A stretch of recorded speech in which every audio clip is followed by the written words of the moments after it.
বড় ভিডিও করার সবচেয়ে বড় প্রবলেম হচ্ছে এতটা ভয়েস ওভার দিতে দিতে আমার ঘুম পেয়ে যায়। এই যে সকালবেলা উঠে একটু গায়ে জল ঢেলে ভিজে গায়ে এসি চালিয়ে ঘুমাচ্ছি, যা আরাম না। খানিক পর উঠে পড়তেই হলো, কারণ ওই মিকির ইঞ্জেকশন দিতে আসবে। এদেরকে একটু বিস্কুট ফিস্কুট খাওয়ালাম।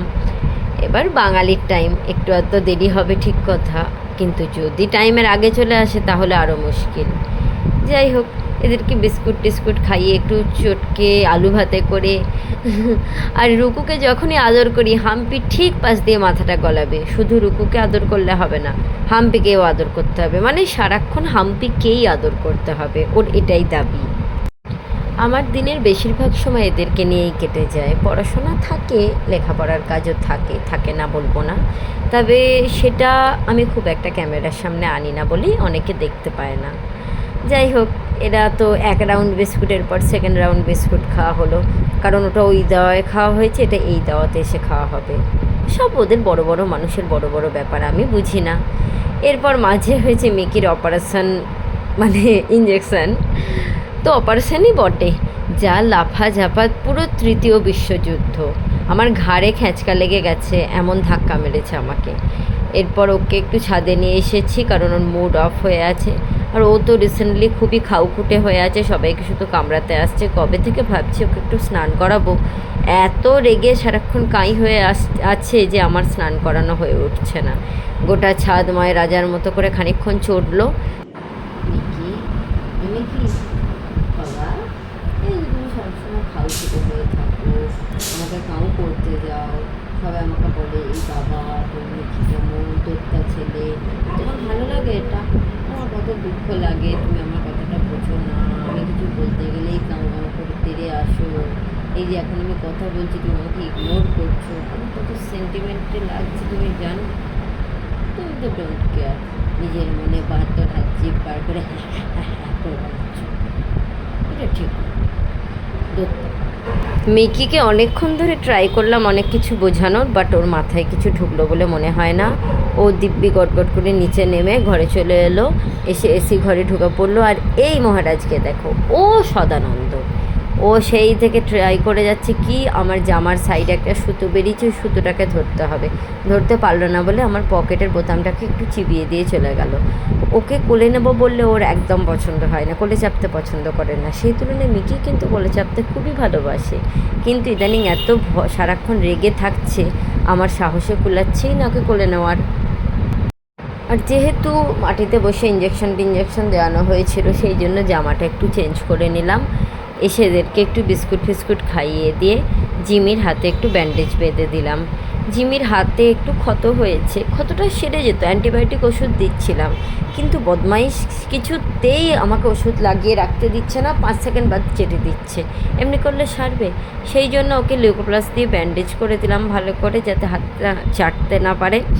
ব্যান্ডেজ করে রাখা অবস্থায় দেখছি হাতটা কিন্তু ভালো রকম হিলিং হচ্ছে। যাক, কী করবো, নর্মালি কথা না শুনলে তো একটু বেঁধে বুঝে রাখতেই হবে। দুপুরে একটু ঘুমিয়েছিলাম, হঠাৎ করে চিৎকার শুনে লাফিয়ে উঠে পড়ে দেখলাম এর মাথাটাকে হাতে করে চেপে ধরে ওকে শাসন করছে। এরা দুই বোন, তোমরা কে বলবে বলো? এইটা শুধু দুষ্টুমি করে, মুখটা দেখো যেন ভাজা মাছটা উল্টে খেতে পারে না। আর ও বেচারা ওর হাতের মধ্যে ধরা পড়ে ভয়ে কী আর বলবো। এরপর দুপুরবেলা আমি একটু রেডি হয়ে বেরিয়েছিলাম একটা কাজে। তো সেই কাজকর্ম সেরে আসতে করতে আজকে একটু বেলাই হয়ে গিয়েছিল ওদেরকে লাঞ্চ দিতে দিতে। যাই হোক, প্রথমে বেরিয়েছিলাম, তো সেখানে স্কুটিতে একটু রেকর্ডিং করেছি। কাজ বলতে তেমন কোনো কাজ নয়, আমি গিয়েছিলাম একটু স্কুটিতে তেল ভরতে, বেরিয়েছিল তার সাথে বেরিয়েছিলাম। মানে সত্যি কথা বলতে কি, আমি সেই অর্থে কোনো কাজ করিনি, আমি খানিকটা অকাজই করে বেড়াচ্ছিলাম। আর হ্যাঁ, আমার মোবাইলের ব্যাটারি চেঞ্জ করতে এসেছিলাম, বাট আমার কাজটা আনসাকসেসফুল হয়েছে। আবার নেক্সট দিন অ্যাটেম্প নেওয়া যাবে। বাড়ি এসে হাতে অনেক কিছু ঝোলা পটলা কিনে ঘর ঢুকে প্রথমে দরজা বন্ধ করতে মনে হচ্ছিল আর একটা লোক হলে ভালো হতো, কারণ এত কিছু কিনেছি আর হাতে একটা জায়গা খালি নেই। এদেরকে আগে ঢুকে খাবার দিয়ে দিলাম, ওদের তো খুব খিদে পেয়ে গিয়েছিল, কোন সকালে ডিম আর বিস্কুট খেয়েছে। এতক্ষণ গ্যাপ আমি কোনো দিন দিই না, কিন্তু আজ তো একটু লেট হয়েই গিয়েছিল। তো তাড়াতাড়ি দেখো, এত খিদের মধ্যেও এর খাবার ছেড়ে ওর খাবার খাওয়ার ইচ্ছা যাচ্ছে না। খেতে দেওয়া মানেই একটা খণ্ডযুদ্ধ বাঁধবেই বাঁধবে, কোনো কথাই শোনে না আমার। এরপর গাছগুলোকে একটু জল দিয়ে দিলাম, যা গরম, গাছগুলো পুরো শুকিয়ে যাচ্ছে। আমার আর একটা গার্ডেন আছে, সেই গাছগুলোতে তো নিত্য নৈমিত্তিক সকাল বিকেল করে জল দিতে হচ্ছে, কারণ ওগুলো একটু সফিস্টিকেটেড গাছ, আরও নষ্ট হয়ে যাচ্ছে তাড়াতাড়ি। আর দাদুনের ফটোর জন্য একটা ভালো মালা কিনে এনেছি, সেই মালাটা পরিয়ে দিলাম। সময় কত তাড়াতাড়ি চলে যায়। এই কদিন আগে আমি দাদুনকে কী সুন্দর চুলে শ্যাম্পু করিয়ে দিতাম, সেই মানুষটার ফটোতে মালা দিতে হচ্ছে আজকে। কী আর করা যাবে, ভবিতব্য। আর বিকেলবেলায় মিকিকে আবার ইঞ্জেকশান দিতে আসবে, সেই জন্য মিকি কিছুতেই বাঁধা থাকতে চাইছে না। ও বুঝতে পেরেছে ওকে আমি কেন বেঁধেছি, সেই জন্য ওকে একটু এন্টারটেন করা হচ্ছে, কারণ ওকে মানসিকভাবে দুর্বল করে দিয়ে বা কষ্ট দিয়ে কোনো কাজ করানোর ইচ্ছা আমার নেই। আর এই যে বিকেলবেলা আমি ভাবলাম একটু চিকেন ফ্রাই খাবো, তো চিকেন ফ্রাই অর্ডার দিয়েছি। আর ডেলিভারি নেওয়ার জন্য আমি একা নয়, আমার সাঙ্গপাঙ্গ সব চলে এসছে, কারণ ওরাও চিকেন ফ্রাই খাবে। তোমরা বিশ্বাস করছো না তো, খাটের পাশে দাঁড়িয়ে থাকি, যতক্ষণ না ভাগ পাবে ছাড়বে না আমাকে।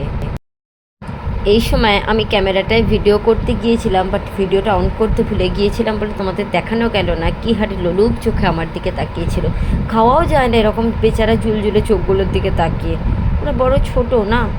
আর সন্ধ্যাবেলা একটু চুলটা আঁচড়ে দিতে বলেছিলাম, কারণ চুল আঁচড়ানো হয়ে গেলে আমি একটু পড়তে বসেছিলাম। বাট আজ আমার এত ঘুম পাচ্ছিল, বেশিক্ষণ পড়া হয়নি, অন্য দিনের তুলনায় খুবই কম পরিমাণেই পড়াশোনা হয়েছে। তার মাঝে আবার কলেজের প্রজেক্টের কিছু কাজ ছিল, সেই কাজগুলোও কমপ্লিট করে নিতে হয়েছে।